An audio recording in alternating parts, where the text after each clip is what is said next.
Captain Osvek Thren had faced down surrendering species on 43 occupied worlds, and he had never once taken seriously a threat delivered by a single, unarmed prisoner standing alone in an empty square.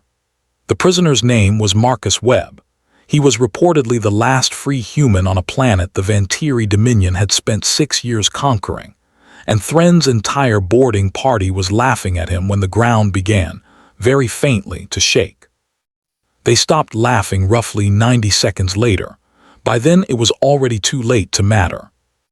The Vantiri Dominion's conquest of Earth had proceeded, across 6 grinding years, with a thoroughness that Dominion High Command considered among the most complete pacification campaigns in 3 centuries of expansion.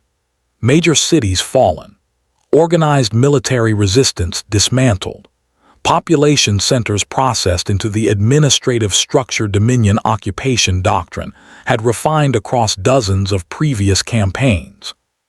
By the time Captain Thren's forces received intelligence pointing toward a final, isolated pocket of resistance in the mountainous terrain of what had once been called Colorado, the war, by every conventional metric his considerable experience recognized, was already effectively finished. One human, his intelligence officer confirmed, reviewing reconnaissance data 3 days before the final engagement. Isolated. No support structure our surveillance has been able to identify. He has apparently been broadcasting the same message on an open frequency for several weeks, informing any Dominion forces who receive it that they should withdraw from human territory immediately, or face what he describes only as consequences. Our analysts assess this as the final, isolated psychological collapse of a resistance movement that has otherwise been completely eliminated. Captain Thren found the intelligence more curious than concerning, the particular kind of anomaly that sometimes emerged in the final stages of an otherwise thoroughly successful conquest. An isolated survivor, whose continued futile defiance represented less a genuine threat than a strange, almost sentimental postscript to a war his forces had already comprehensively won. He led the boarding party personally, partly out of professional curiosity, partly because 6 years of increasingly routine occupation administration had left him genuinely eager for a mission simple enough to conduct without the layers of political and logistical complexity that governing an occupied planet's population typically required. Marcus Webb stood alone in the center of what had once been a small mountain town's central square, unarmed, dressed in weathered civilian clothing that showed the wear of someone who had spent considerable time surviving in isolated wilderness conditions. He watched Captain Thren's boarding party approach with an expression that struck the captain, even at a distance, as strangely unbothered for a man facing 40 armed Vantiri soldiers with nothing but his own 2 empty hands. "You should leave," Marcus said, as the boarding party closed the final distance, his translated voice carrying no particular urgency, delivered with the flat, unhurried tone of someone repeating information he had already stated many times before. "I'm not going to ask twice. Whatever you came here to finish, it's not worth what's about to happen if you stay." The laughter began almost immediately, rippling through the assembled Vantiri soldiers with the particular contempt that 6 years of decisive, uncontested victory had cultivated across the entire occupation force. A single, unarmed human, the last visible remnant of a war Dominion forces had thoroughly won, standing alone in an empty square, delivering threats with no apparent means of enforcing them. "You are the final human resistance fighter on this planet," Captain Thren said, his own translated voice carrying the particular amused condescension of a commander, addressing what he genuinely believed to be the war's last, faintly pitiable gasp. "You stand here, alone, unarmed, and you believe this constitutes a credible threat against 40 armed soldiers. I confess genuine curiosity regarding what exactly you believe is about to happen." "I didn't say I was going to do anything," Marcus said, still carrying that same flat, unhurried calm that had by that point begun to strike several of the more experienced soldiers in Thren's boarding party as subtly, unaccountably wrong, though none of them could yet articulate precisely why. I said you should leave. There's a difference, and I think you're about to understand exactly what it is. It was Sergeant Vesakorath, a veteran soldier with considerable field experience across a dozen previous Dominion campaigns, who first registered the specific, faint vibration beginning to travel through the ground beneath their feet, a tremor so subtle that most of the assembled boarding party initially dismissed it as imagination, or perhaps some minor seismic activity unrelated to their current, increasingly tense standoff. "Captain," she said, her voice carrying the first genuine note of professional concern the engagement had yet produced, "I am detecting ground vibration inconsistent with any natural geological pattern our sensors have previously cataloged for this region." Captain Thren, still processing the strange, unaccountable wrongness of Marcus Webb's continued calm in the face of overwhelming, uncontested military superiority, felt the vibration himself in the following moments. A steady, rhythmic pulse traveling through the ground with an intensity that had, within the span of perhaps 30 seconds, grown from barely perceptible to genuinely undeniable. "What is that?" he demanded, his own composed military bearing beginning, for the first time in the engagement, to show genuine strain. "I told you," Marcus said, and something in his voice, still calm but carrying now an edge of something considerably more complicated than the flat resignation Captain Thren had initially assumed, "that you should leave. This is the part where I explain why, though I want to be honest with you, Captain, I don't actually think explaining is going to help you very much at this point."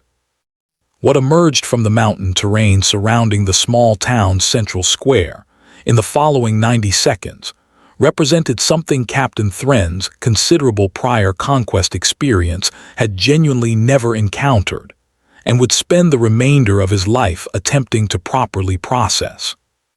Marcus Webb was not, as 6 years of Dominion intelligence had confidently concluded, the last human resistance fighter on Earth. He was the last visible one, deliberately positioned as bait for exactly this scenario, the final, isolated survivor whose continued defiance existed specifically to draw Dominion forces into a carefully prepared position that considerable years of patient, hidden preparation had constructed around this exact square, in this exact mountain valley, for this exact moment. The resistance movement Dominion intelligence had confidently assessed as comprehensively eliminated had not, in fact, been eliminated at all. It had gone underground, in the most literal possible sense, constructing an extensive network of tunnels and hidden fortifications throughout the mountainous terrain surrounding dozens of similar isolated locations across the planet, waiting, with a patience Captain Thren's considerable prior experience had never previously required him to account for exactly the kind of overconfident, dismissive Dominion patrol that 6 years of uncontested victory had made increasingly common across the occupation's later stages. The ground beneath the square did not merely shake. It opened, across a coordinated network of concealed access points that Dominion reconnaissance had never once detected across 6 years of otherwise thorough occupation surveillance, releasing a force considerably larger and considerably better equipped than anything Captain Thren's confident, dismissive intelligence assessment had prepared him to encounter. "You had 6 years to leave," Marcus said, his voice carrying in the chaos of the following engagement a quiet, grim finality that Captain Thren, in the brief moments before his own boarding party's position collapsed entirely, would remember with particular clarity for the remainder of whatever life he had left to live. "We gave you every chance we had. You kept staying, kept taking, kept telling yourselves the war was already won because we stopped fighting the way you expected us to fight. I told you to run one more time before this happened. I meant it genuinely. I'm sorry you didn't listen." The engagement that followed, documented extensively in subsequent Dominion military records that would eventually reshape 3 centuries of established conquest doctrine, represented the single most significant tactical defeat in the Vantiri Dominion's considerable history of planetary occupation, a coordinated uprising that emerged simultaneously across dozens of previously pacified regions worldwide, each one drawing on precisely the same years of patient, hidden preparation that had constructed the trap Captain Thren's boarding party had unknowingly walked directly into. Captain Thren survived the engagement, extracted by remaining Dominion forces during a chaotic, costly withdrawal that would ultimately cost the occupation nearly 70% of its total remaining military presence across the planet, a loss so catastrophic and so unexpected that Dominion High Command would spend years attempting to properly understand what 6 years of apparently successful occupation had actually obscured. His formal report, submitted 3 weeks after an engagement that had fundamentally reshaped his own understanding of exactly what his forces had spent 6 years believing they had accomplished, contained an assessment that would become required study across every subsequent generation of Vantiri military strategists. We believed, based on 6 years of what appeared to be comprehensive occupation success, that organized human resistance had been effectively eliminated, he wrote.